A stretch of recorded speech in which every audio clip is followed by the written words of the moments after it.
PNP Chief Torre kumasa sa suntukan ni Mayor Baste. Pero para sa charity match, isang nakakagulat pero positibong twist ang ginawa ni PNP Chief Nicolas Torre III matapos siyang hamunin ni Davao City Mayor Sebastian Baste Duterte ng suntukan. Sa isang vlog ni Mayor Baste, tinawag niya si Torre na duwag at hinamon ito ng personal na laban matapos ang mga kontrobersyal na pahayag kaugnay sa pag-aresto umano kay dating Pangulong Rodrigo Duterte. Pero sa halip na patulan ang init ng ulo, isang kakaibang sagot ang ibinigay ni Torre. Kumasa siya sa suntukan, pero para sa isang charity boxing match. Sa isang press briefing, inihayag ni Torre na bukas siya sa hamon ni Mayor Baste, ngunit iminumungkahi niyang gawin ito sa Araneta Coliseum bilang isang fundraising event para sa mga nasalanta ng bagyo at baha. Aniya, kung gusto mo talaga, let's do it for charity. Maraming kababayan ang nangangailangan ng tulong. Hindi rin nakalimutang sagutin ni Torre ang mga banat tungkol sa kanyang promosyon at iginiit na may batayan ang kanyang pag-angat sa pwesto, katulad umano ng naging pagtalon ni Senator Bato de la Rosa noong 2016. Ang tanong na ngayon, magkakatotoo ba ang suntukan sa ring sa pagitan ng dalawang matitigas ang loob na opisyal? Ikaw, anong masasabi mo sa hamon na ito? Sang-ayon ka ba na gawing charity match ang bangayang ito? Magkomento sa ibaba at pag-usapan natin sa comment section. Magandang araw mga kaibigan.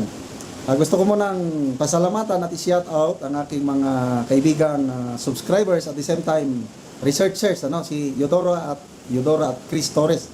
Palagi silang nagpapadala sa akin ng post, articles and videos, kaya marami akong reaction vlog. Ito, isang ipinadala nila I don't know, how do you call it? Nakakadismaya, nakakalungkot, nakakatawa. It's a charity boxing match between General Torre and Mayor Baste. I don't know kung sino yung unang naghamon ng suntukan. Not sure, baka si Mayor Baste. At ito ngayon ang tugon ni General Torre. Charity. So, manunod ba kayo? That's enough. Ito na. Maraming mga kababayan natin ngayon na nangangailangan ng tulong na naapektuhan ng bagyo at baha. So maybe this is a very good time para sa isang charity boxing match. We can do it on Sunday sa Araneta. Actually pwede. Seriously, it's okay. Maganda yung pang charity, at least makatulong kami kay Mayor Baste sa ating mga kababayan na salanta. Ang proceeds ng ano man ang dream, sigurado maraming manonood yan eh. So we can do a charity boxing match. Maybe go roads in Araneta Coliseum. This coming Sunday. Pwede.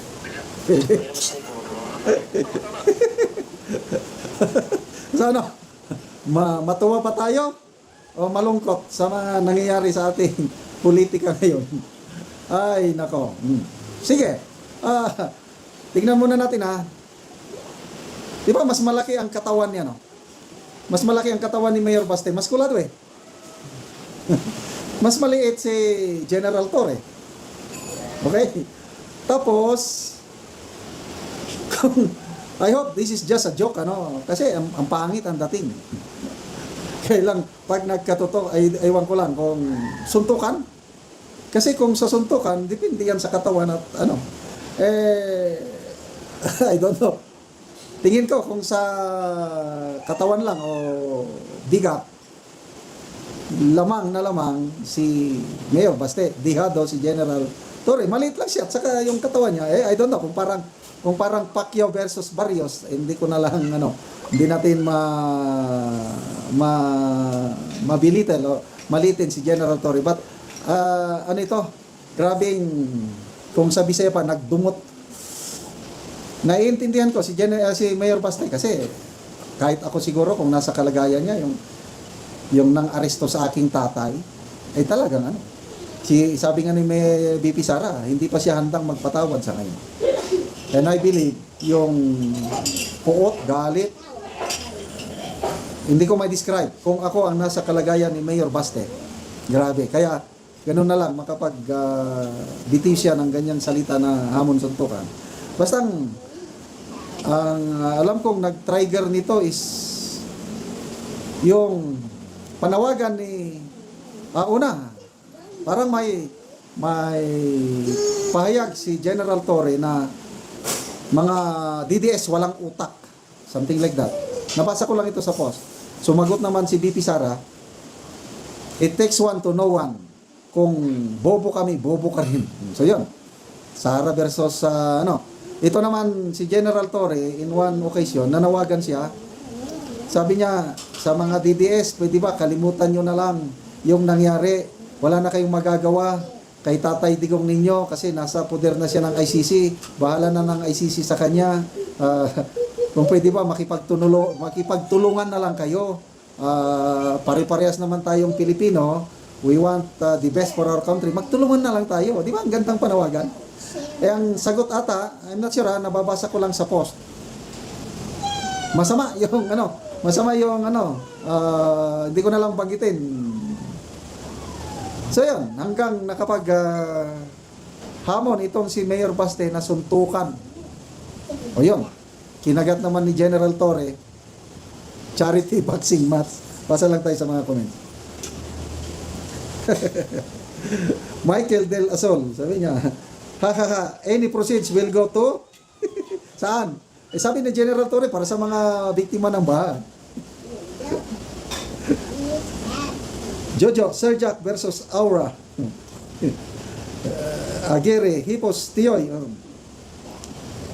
John Ray Gimala, no? Grabe to. Kita na lang, boxing Torre. Sibog pa'y puting nako sa imo. Ay Jaho sa Miliano. Guapo versus Skeleton Face. Basin abog. Raka sa kinomo ni Mayor Baste Torre ring ka. Ang laki ng katawan ni Mayor Baste. Nung surfer pa siya, nakita ko yung build niya talaga. Yung kanyang abs. Grabe. Every woman's dream. Woman's dream. Jeric Lazaga. Wala gyoy kay angay, ma-PNP chief. Malala ko tuloy yung si Senator Jingo Estrada nung na-appoint na PNP chief. Anong comment ni Senator Jingoy Estrada? He does not deserve it. Masyadong mayabang. Sobrang yabang si Torre na maging PNP chief. Anyway, si General Lacson naman, Senator Lacson, deserving daw dahil firm, decisive, mission-oriented si General Torre. John Ray Gimalan, pagpatuli sa Torre, basin, half round, raka, taman. Pikon si Torre, ha ha ha. Ele Pole, ang matatalo itatapon sa taal. Clyde Nosa, kana Torre, sokle, si Mayor Baste, sokle yung labanan. Sokle, si Mayor Baste, boxing.